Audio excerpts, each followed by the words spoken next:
Welcome, everybody, to today's episode of Frequency Friday.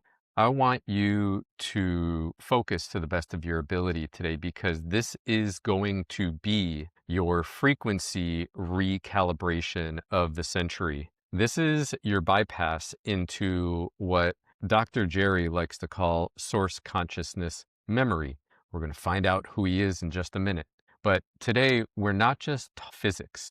We are going to be reclaiming what I call forbidden territory, forbidden information. We're going to go back, far back to a name that I can guarantee most people have never heard, but one that rippled through what we call the morphogenetic field in ways that changed everything. So let me ask you something. What if everything you've been taught about energy, frequency, and consciousness is incomplete? What if the most powerful science on earth was buried not because it was false, but because it was too powerful to allow it to be free? And I know somewhere out there right now, Ayn Rand is just turning over in her grave, okay?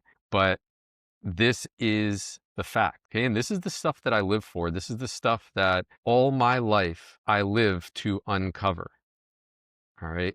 This is exactly what we are going to explore today. First, a quote from the man himself, Dr. Jere Rivera-Dugenio: "Truth doesn't die, it waits for resonance." All right, and I want everybody who's watching this to pause the video and go and follow Dr. Jere, and then also his podcast as well on Apple Podcasts called Dr. Jere Unfiltered. I have been listening to Dr. Jere for, 5-6 years now, something like that. And he has definitely awakened something in my consciousness. And just to do a little spoiler alert on his journey in his life, his path, he actually was in a absolutely terrible place a very long time ago, I believe in his late teens, early 20s, maybe even late 20s. And Dr. Jere actually went on something like a 5 or 6 day bender where he didn't sleep. He did a whole lot of drugs, orgies. He is very forthright and forthcoming with all of this stuff. Okay. And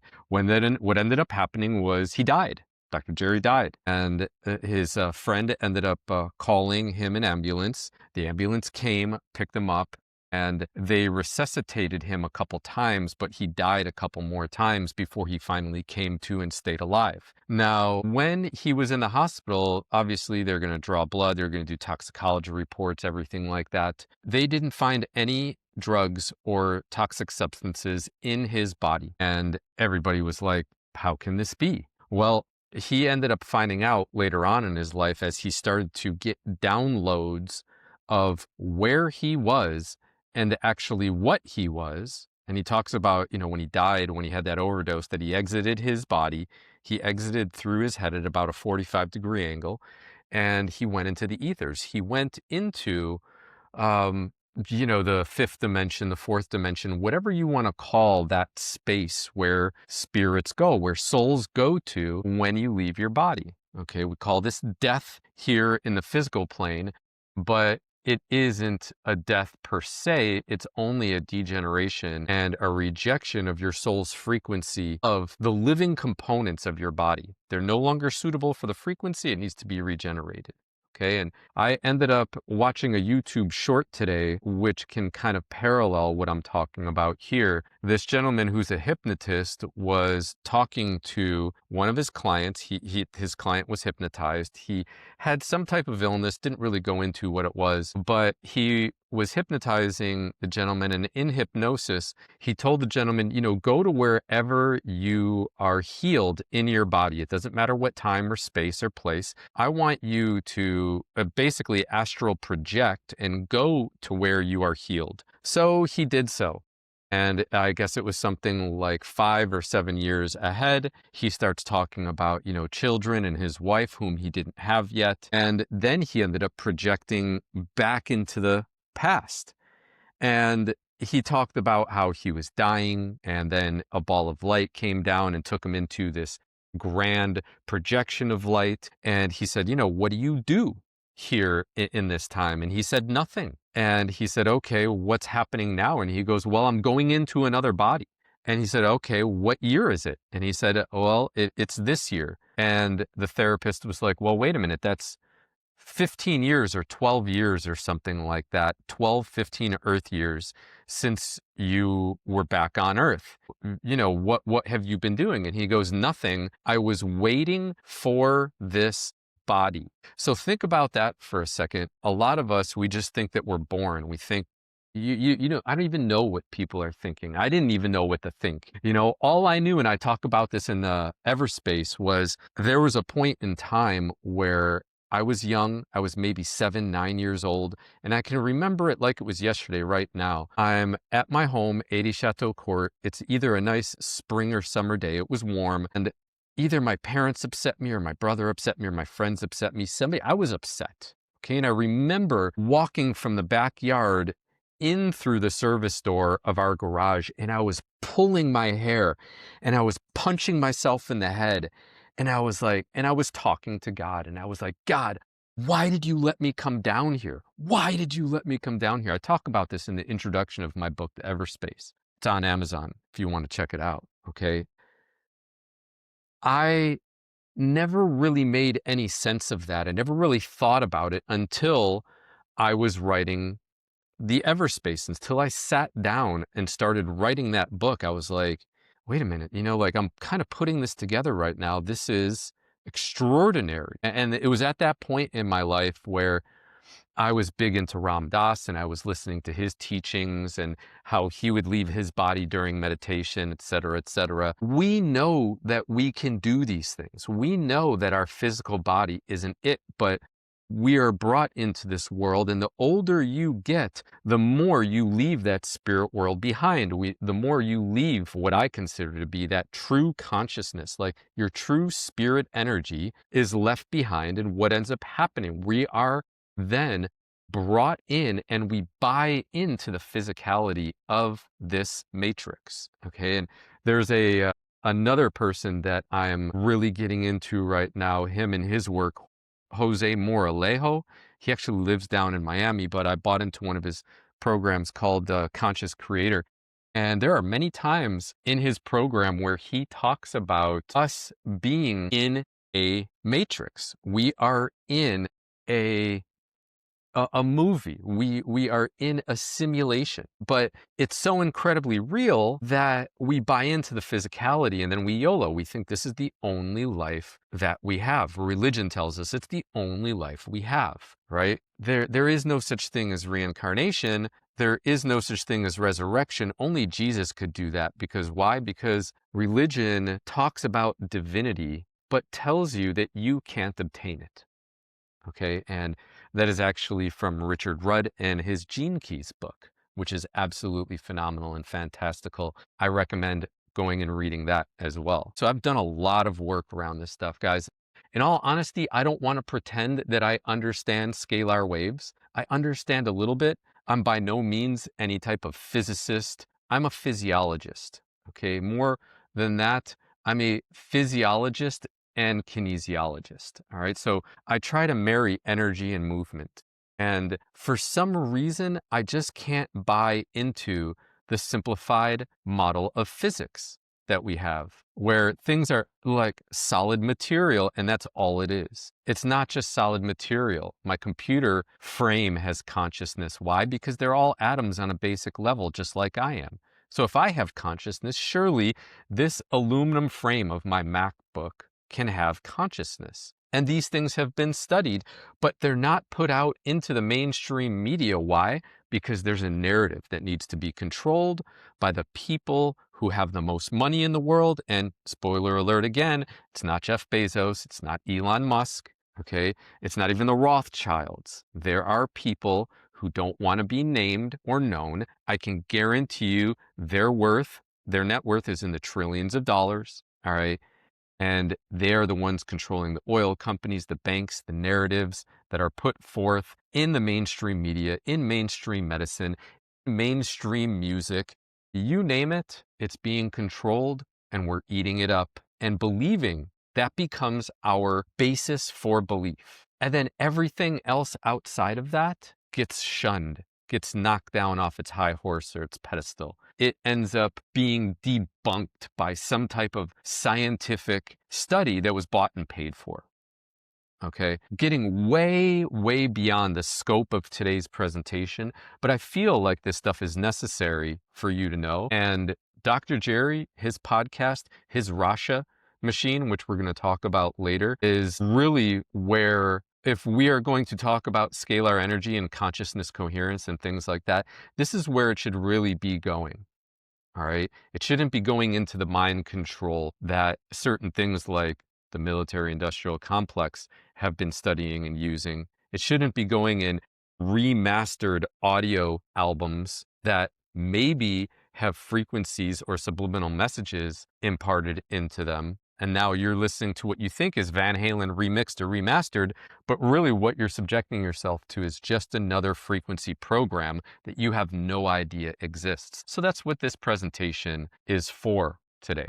Let's get into it. The gap between what's taught and what's real isn't a mistake. This stuff is by design, and I'm going to show you exactly what that gap is and why it matters. On the left, you have what mainstream science teaches: particles, waves, electromagnetic radiation, energy that spreads out and decays. This is the model that creates a sense of limitation, illusion, entropy, and powerlessness on your respect. This is the model that keeps you dependent on centralized power structures, all right? On the right, you have the reality: scalar potentials, longitudinal waves, energy without radiation or decay, energy as an imprint of information should you choose to accept it. It's a universe pregnant with infinite potential. This is the model that was hidden because it reveals the truth that energy is abundant, non-decaying, and directly accessible to consciousness. The difference isn't academic, it's existential. If the universe is fundamentally limited, then you are a victim of physics. You are subject to entropy, you are powerless. But if the universe is fundamentally abundant, then you are a conscious being capable of interfacing directly with the field of creation. And this is one of the things that has turned me off to religion for years, that there is one God, it is separate from the rest of us, and we can never be like him or create the miracles that he does or she does or it does. Okay, and what the mystics tell us is that I'm God, you're God. Collectively, we are source consciousness. Collectively, we are the one and the many. We came from the one because the one desired to know itself in many forms, right? So to make it clear, this isn't about incompetence or oversight or anything like that. This is about deliberate choice. The powers that be choose to teach you one version of reality because that version keeps you dependent, controllable, and profitable. So who discovered this hidden reality? Who was brave enough or perhaps naive enough to forget his programming, okay, and to expose the scalar mechanics that mainstream science refuses to acknowledge? His name was Edmund Taylor Whittaker. Now, I'm not talking about some fringe theorist here scribbling in the dark. Whittaker was a highly respected British mathematician. He was knighted,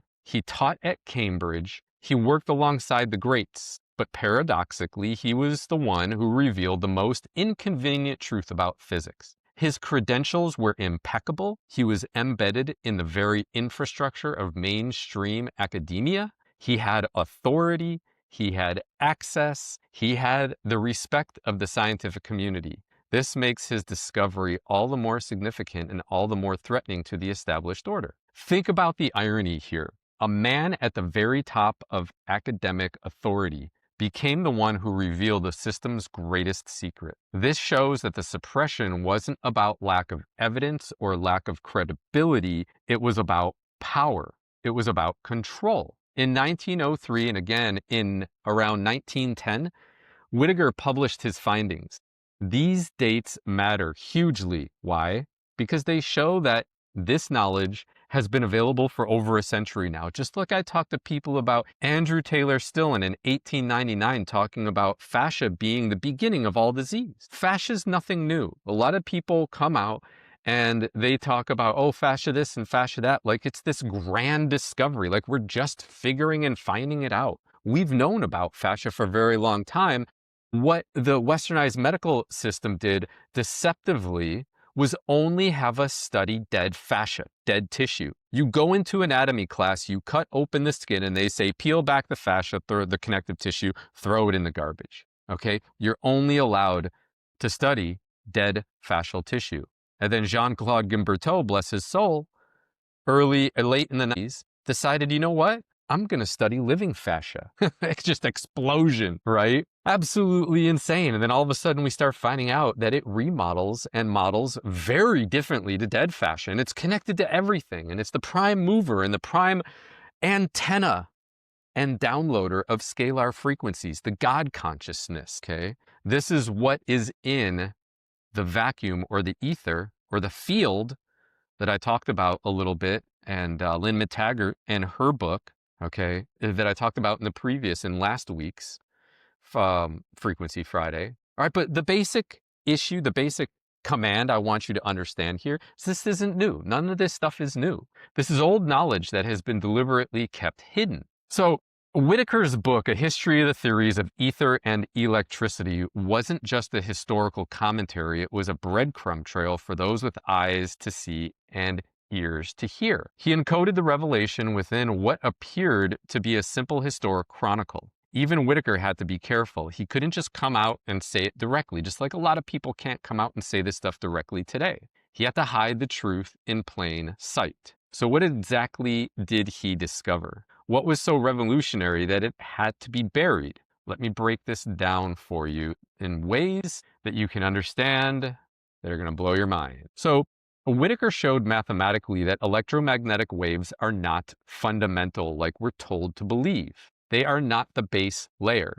They are the interference pattern created by two bidirectional scalar potentials, longitudinal waves that travel through the vacuum, not across space. In other words, Whittaker cracked open the black box of space. He showed us the field before the field, the layer beneath the layer. This is the core revelation, or should I say activation. Electromagnetic waves, which we've been taught are fundamental, are actually secondary phenomenon. They're the visible effect of something deeper, scalar potentials. This is like discovering that what we thought was the foundation is actually just the surface. If electromagnetic waves are not fundamental, then everything we've built our understanding of physics on is incomplete. And this is what I talked about at the ending of my presentation last week. It's not that it's wrong, it's just that it's incomplete, all right? This is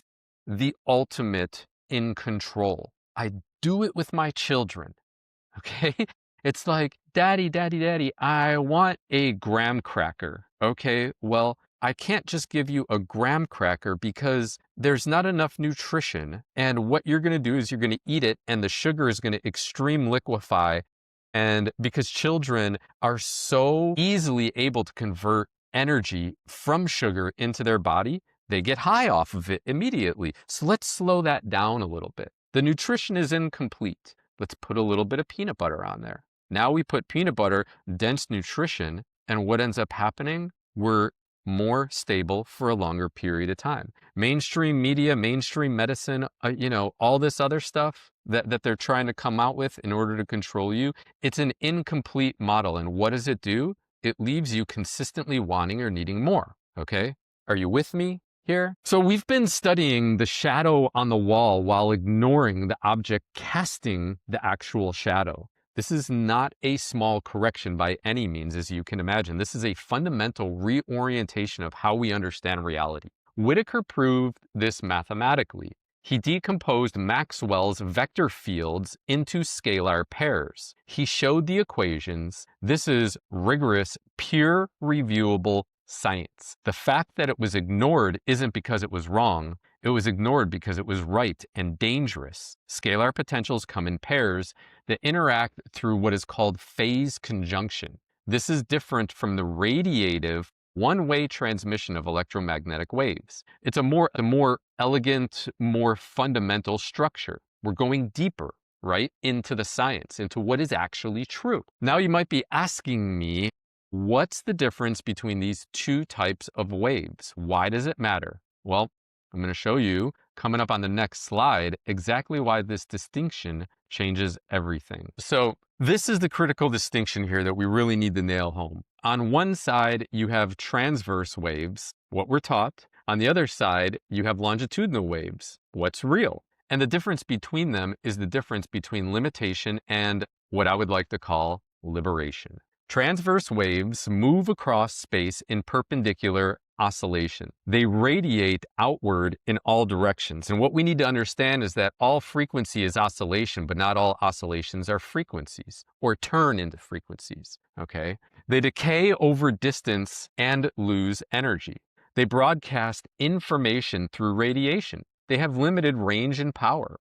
They're observable through conventional instruments. This is frequency. This is the frequency model we've been taught because it's the model that keeps us dependent on centralized power structures. Radio towers, cell phone towers, power grids, all based on radiative decaying energy that requires constant infrastructure to transmit. Longitudinal waves, on the other hand, travel through the vacuum in parallel oscillations. They don't radiate energy outward. They don't decay or lose coherence. They imprint information directly into fields. It's an imprint. They have unlimited range and power. They're not bound by time. They're non-observable through conventional instruments. This is the model that was hidden because it reveals the truth. Energy is abundant, non-decaying, and directly accessible to consciousness. Here's what's crucial, what I really want you to understand. Scalar waves don't emit energy. They carry it. They're a carrier of information. They carry intention. They are not for broadcasting. They are for embedding codes directly into the morphogenetic field. The morphogenetic field, the biofield, it's all the same, it's all connected. Different constructs, different words, the same representation. Okay, Dr. Jere talks a lot about morphogenetic. I talk a lot about the biofield or the electromagnetic. Okay, everything is, semantics. It's a moot point right here at this point.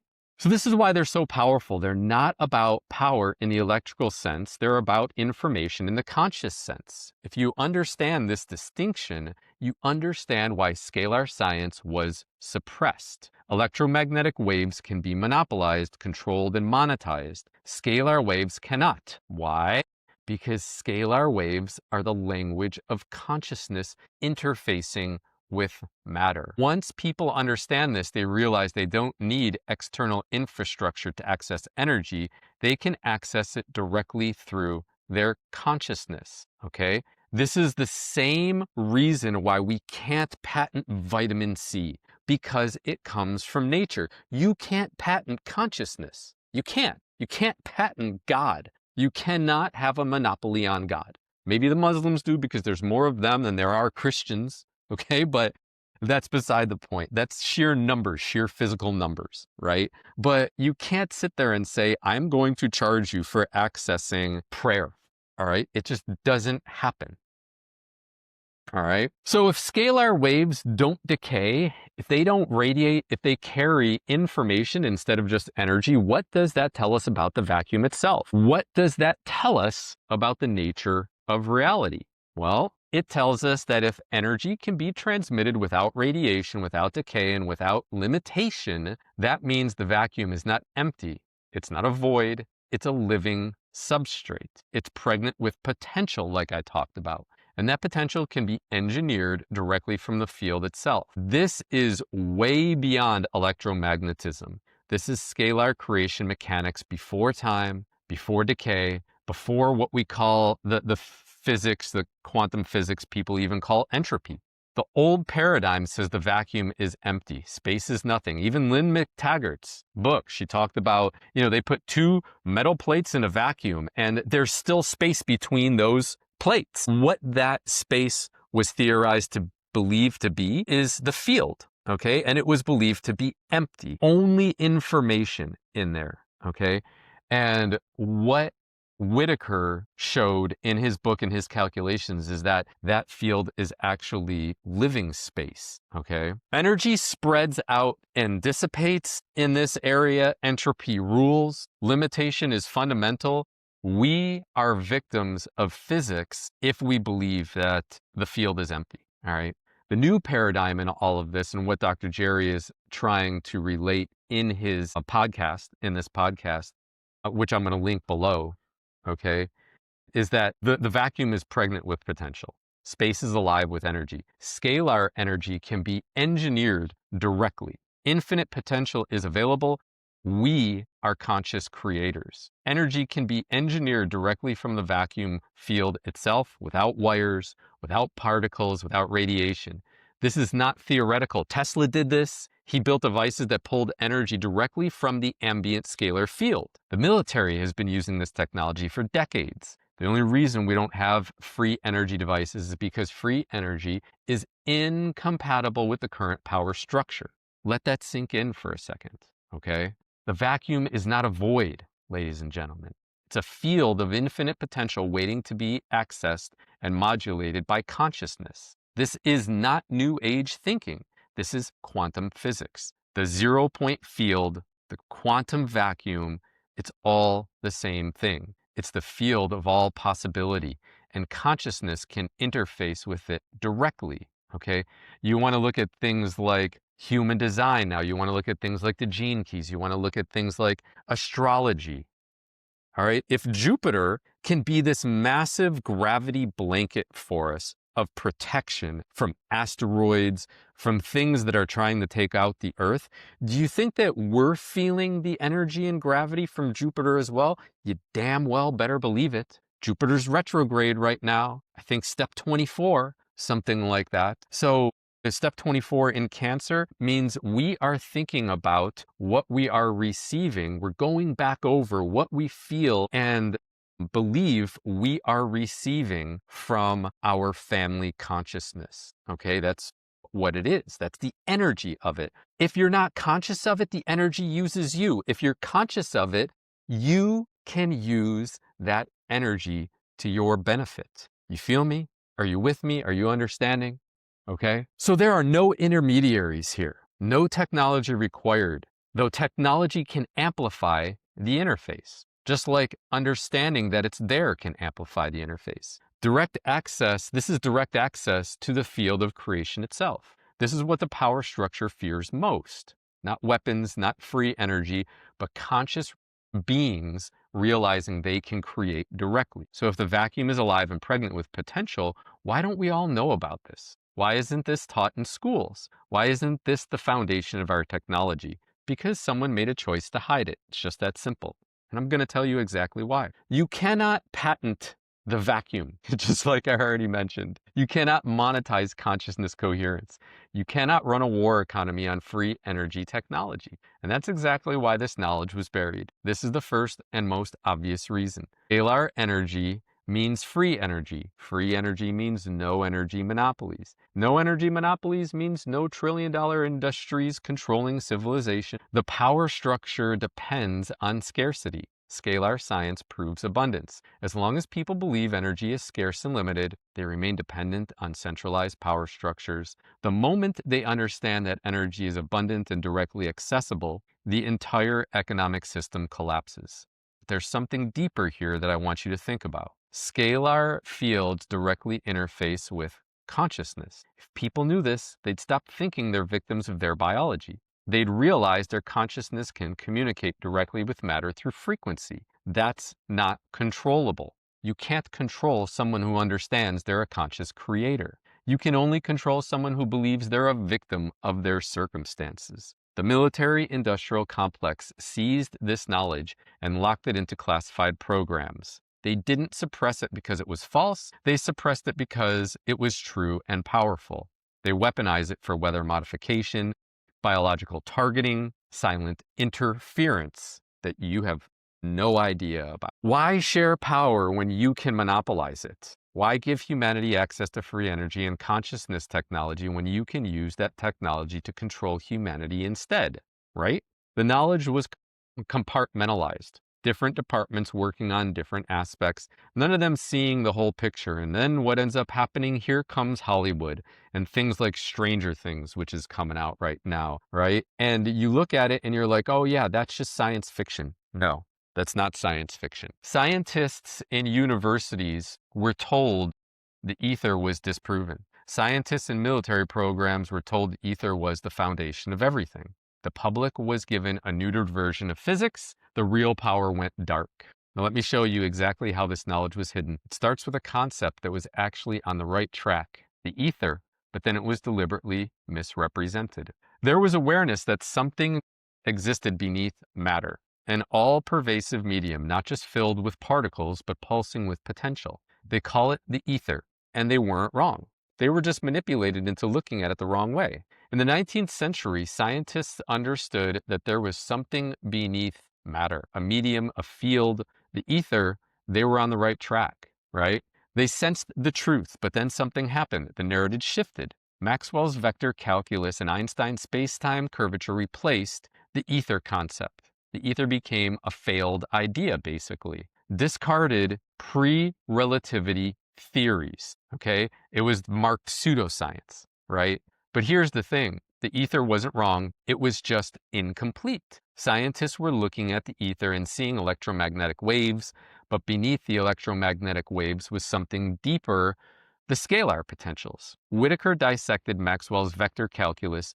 He peeled back the polished surface and exposed what lay underneath, a scalar substratum. Not wave-on-wave interference, but a template-level, blueprint-level driving wave formation itself. The ether wasn't wrong. Again, it was the right concept pointing at the wrong layer. The ether was misrepresented not because it was false, but because understanding it would have revealed the subscalar substratum. We've been studying the shell, while the core, the living programmable scalar field, was hidden in plain sight. This is the genius of the suppression. They didn't deny the ether.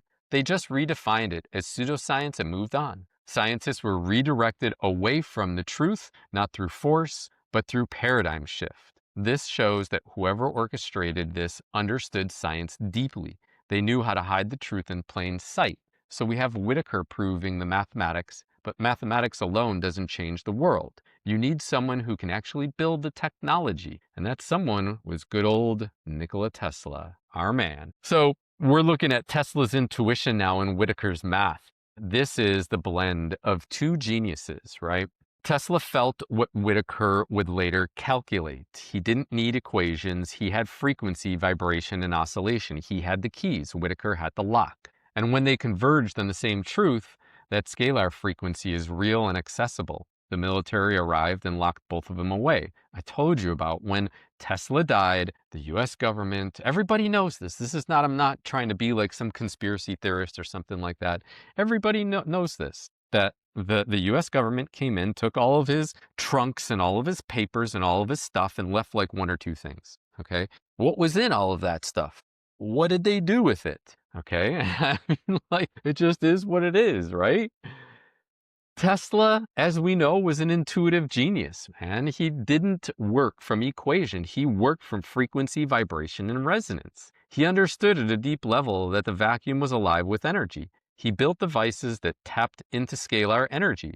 He transmitted power without wires. He pulled energy directly from the ambient scalar field. He knew intuitively that the vacuum was alive with usable energy, but he couldn't explain it mathematically. He had the keys, but couldn't explain the lock. This is exactly what I do with the human body. There are things that I intuitively know about fascia, muscle tissue, nerve, bone that I can't sometimes put into words when I'm working on people. I do my best, and those words, although make sense to the person I'm talking to, fall short of what I feel, okay? To give you perspective. Whittaker, on the other hand, was a mathematical genius. He proved what Tesla knew. He mathematically decomposed Maxwell's vector fields into scalar pairs. He showed the bidirectional wave pair structure.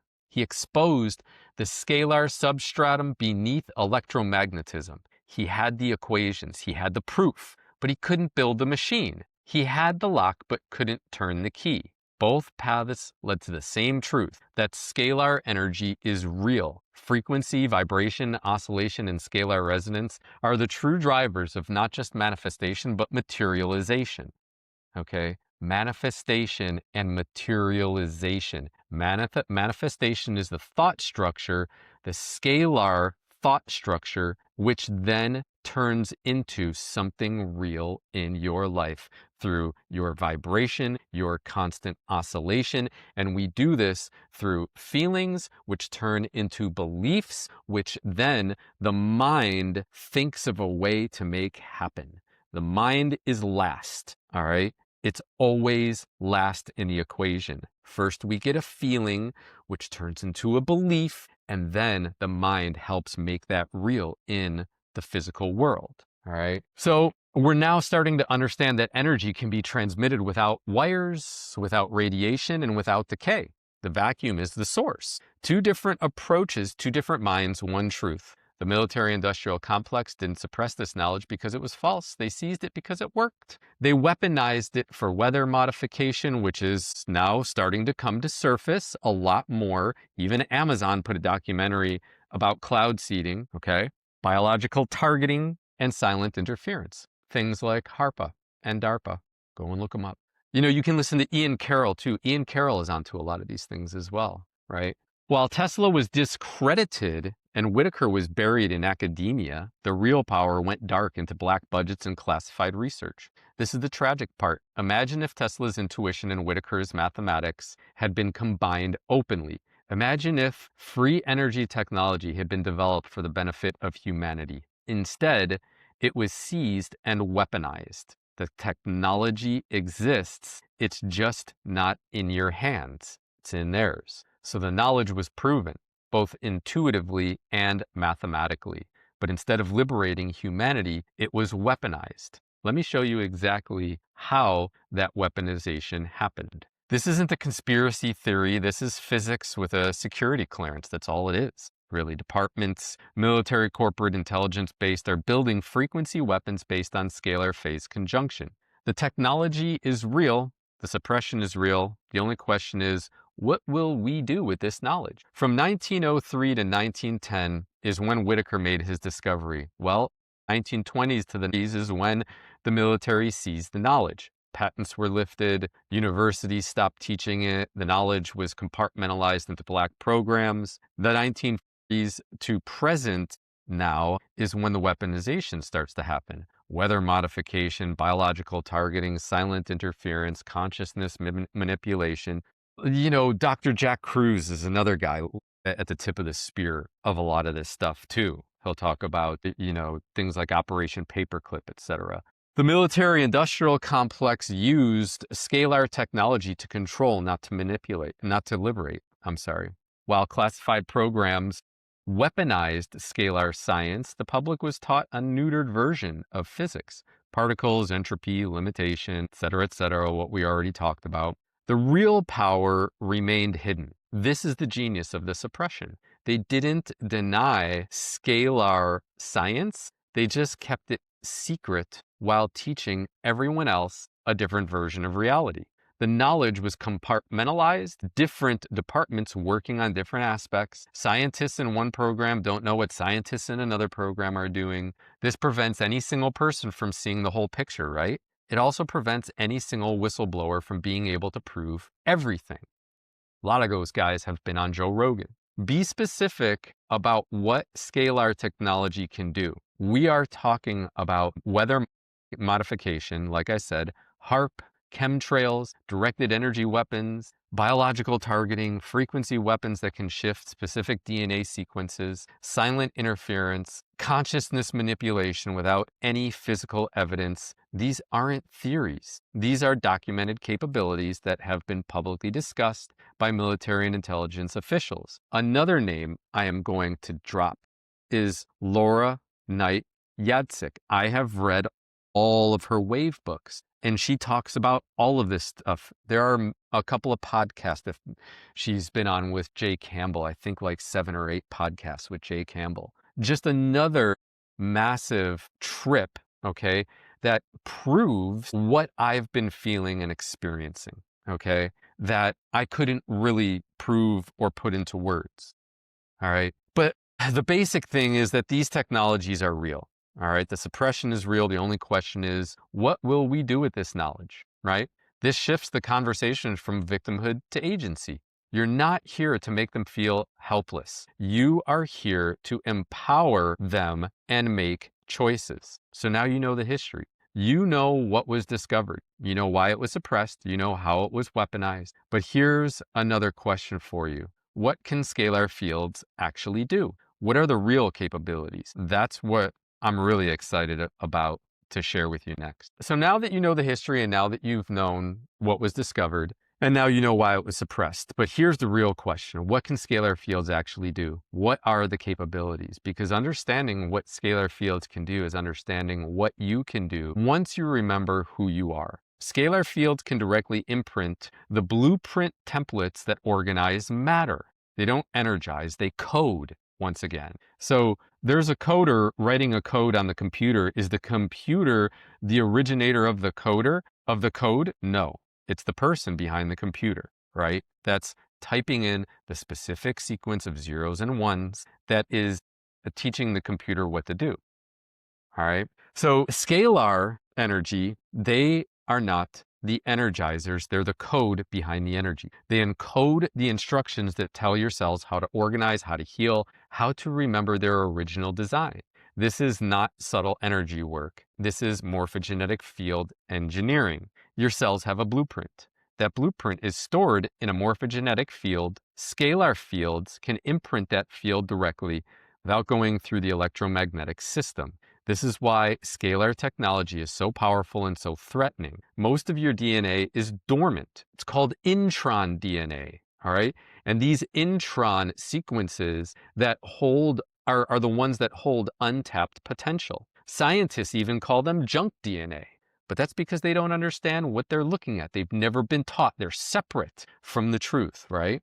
It's just incomplete. That's all. They know it's there, but it's incomplete. Scalar fields can activate these dormant codes without damaging the active sequences. This is way beyond Rife frequencies that we're talking about now. Okay, this is why scalar technology threatens the medical establishment. If people could activate their own dormant DNA and turn on these specific codes, they wouldn't need doctors. They wouldn't need pharmaceuticals. They wouldn't need the entire medical industry complex. The Earth has an energetic grid system. Ley lines, go and search it up. I'm going to go into a whole nother tangent if I start talking about them.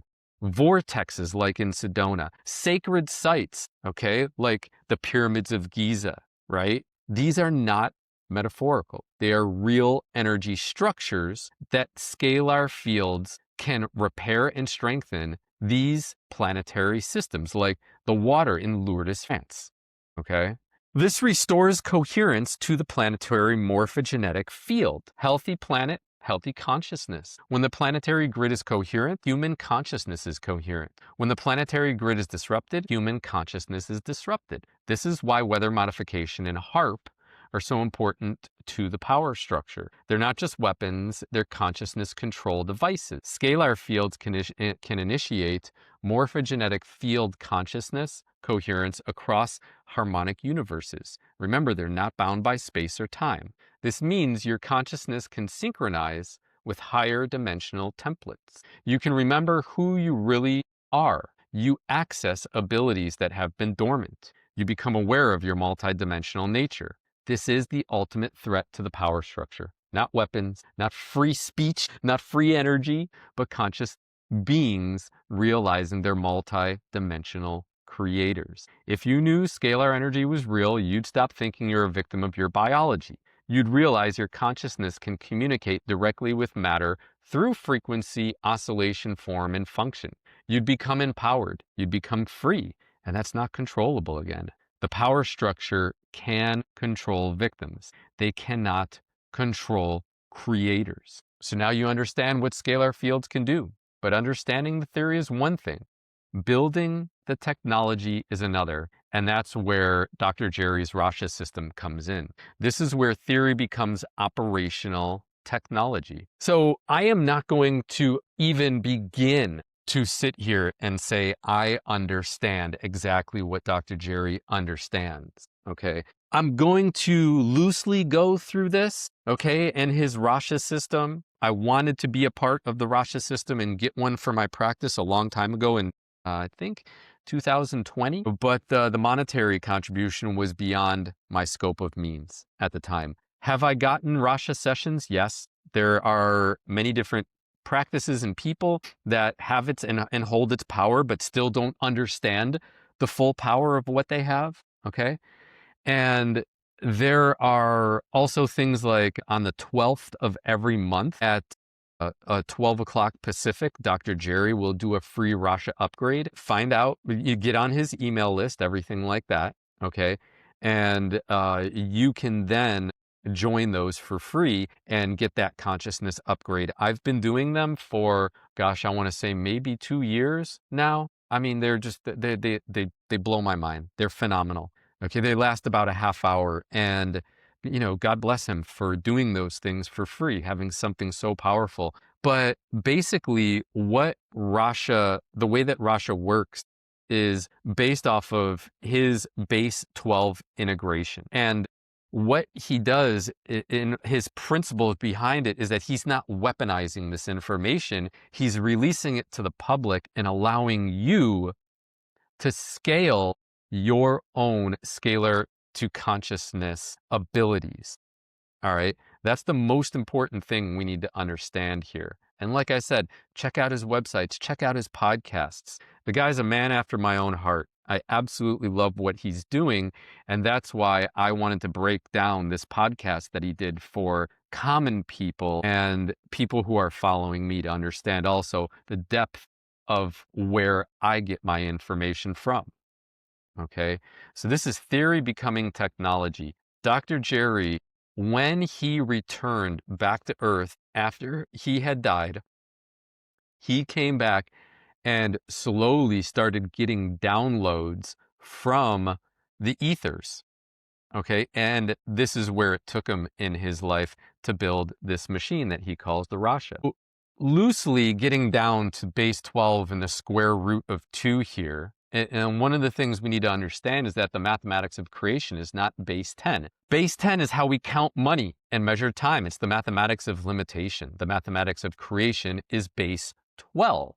And I've heard this from many different people, not just Dr. Jere. I don't know if they're copying him or what, but it helps me understand more and more about the truth of what really is.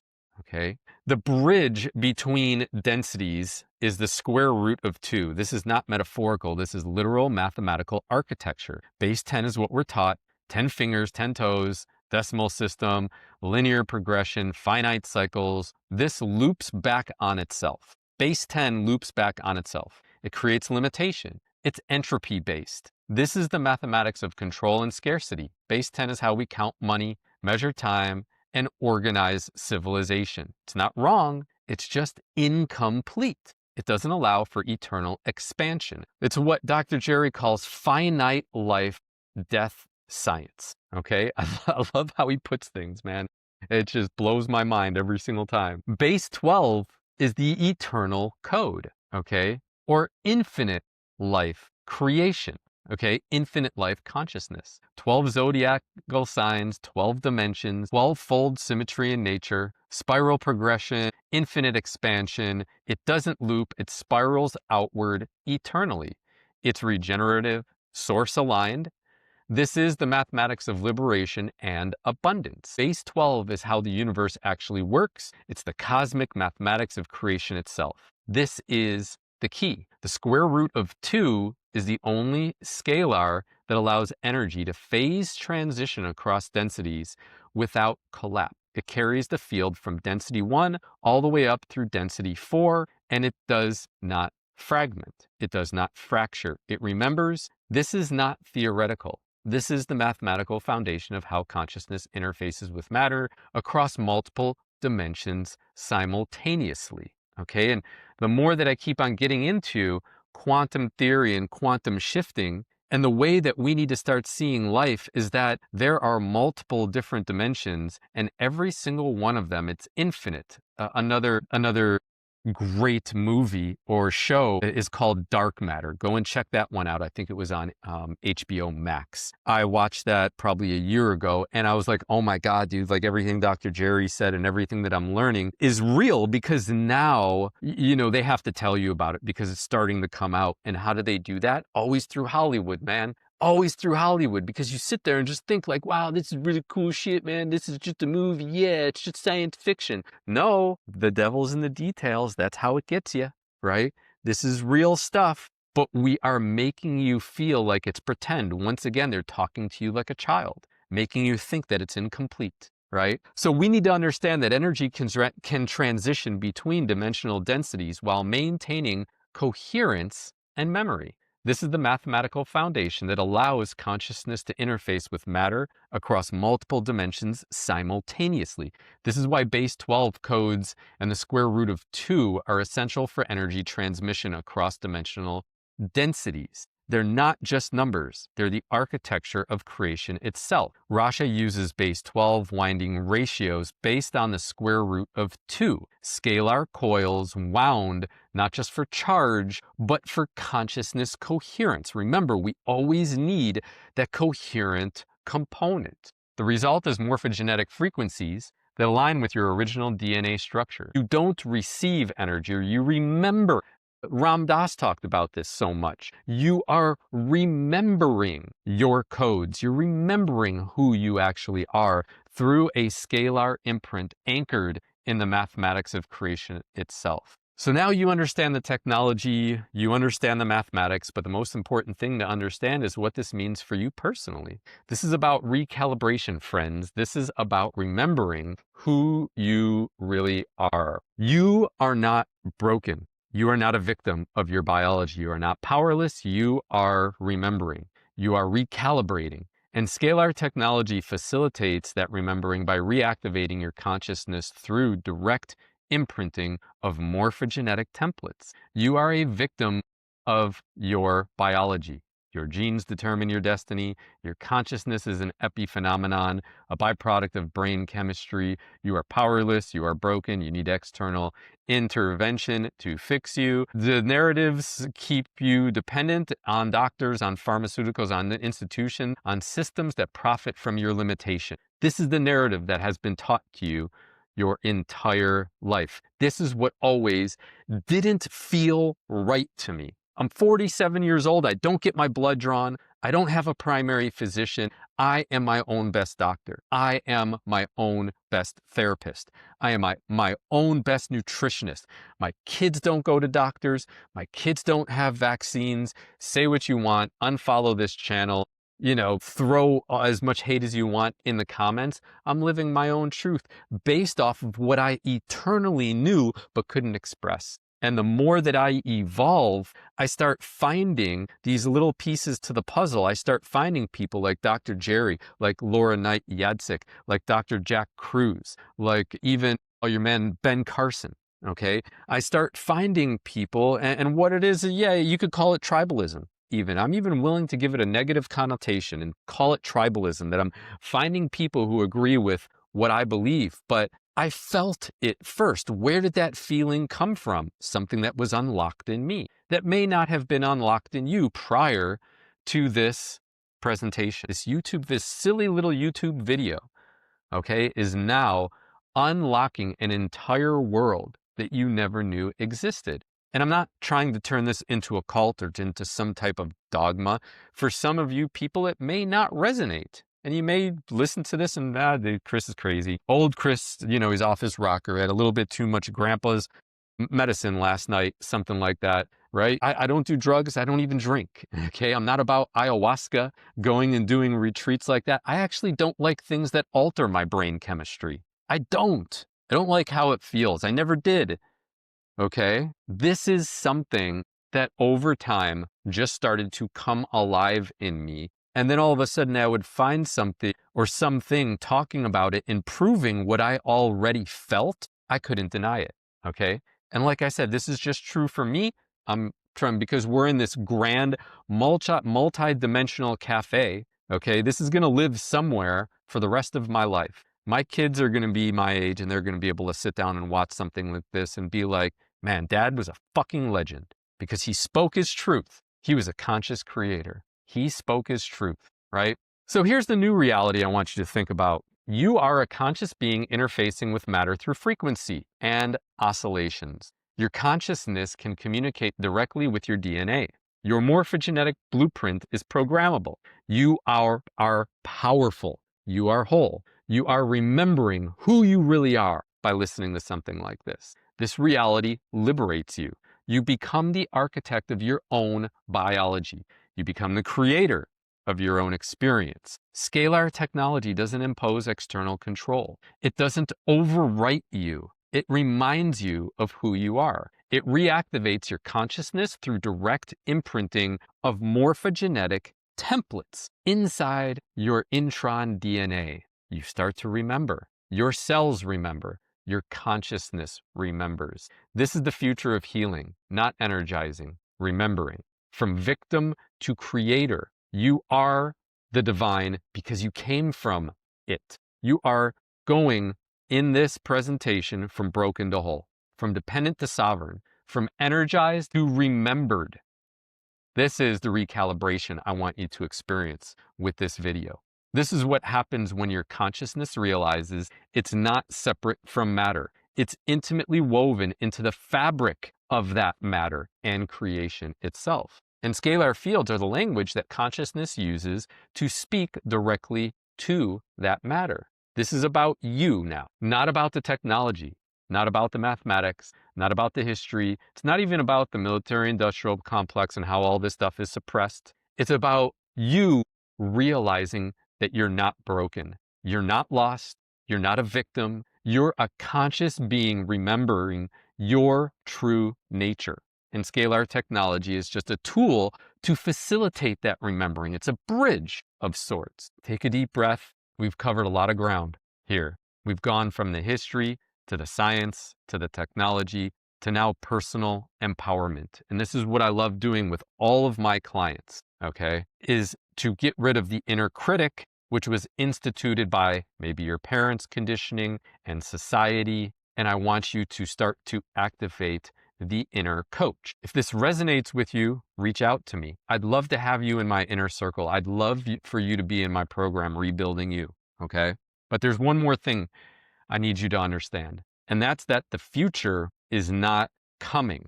The future isn't somewhere out there with pixie dust and fairies and whatnot. The future is now, okay? And you are ready for it. That future version that you want to become already exists right now. You need to tap into it with your heart, with your feelings, and lastly, with your mind. When you start to shift those things, those intron DNA turn on one by one, and you start to attract and live in the reality that you only thought was limitation, that you only thought was just a dream, right? Now you are understanding that that version of you already existed. So, like I said before, scalar consciousness is awakening globally.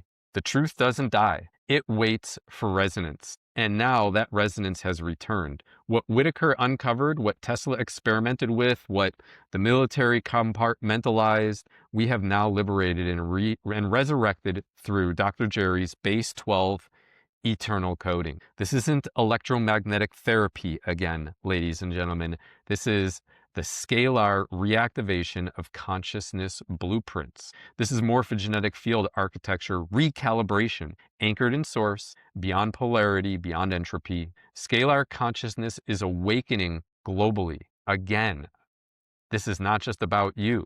This is about humanity. People all over the world are remembering. They're accessing their multidimensional nature. They're realizing that they're conscious creators. The suppression is breaking down. The truth is emerging, and you're part of that emergence. Truth doesn't die. It waits for resonance again, okay? The truth about scalar energy has been waiting for over a century. It's been hidden, compartmentalized, weaponized, but it hasn't disappeared. And now the resonance has returned. People are ready to hear it. People are ready to understand it. People are ready to use it for liberation instead of control. Scalar fields don't move energy. They anchor identity. They reconnect memory strands. They whisper to your DNA, not instructions, but recognition. Like, hey, wake up. They start poking the bear. They don't have to enslave. It can literally reconstruct. It can remind you of who you are, that you're not broken. You are encoded. You are not lost. You are recalibrating. You are remembering, like Ram Dass says. You are not here by accident or coincidence, because there is no such thing. You were waiting to choose this body to come into this point in time to be here. I firmly believe we choose our parents. We choose the moment we come in. We choose our body. We choose where we incarnate. This is my beliefs. These are my beliefs based off of what I feel, okay? You are not here by accident or coincidence, because there's no such thing. You're here because your consciousness is online again. It's synchronizing. It's ready to receive. This is not about belief. This is about resonance. Either you resonate with this information or you don't. It's just that simple. And if you do, that's not a coincidence either. That is recognition, okay? Wherever you are, whether it's surface Earth, Antarctica, inner Earth, or the dark side of the moon, or deep within your personal awakening, I want you to know this. You are encoded. You are not lost. You are recalibrating and you're ready.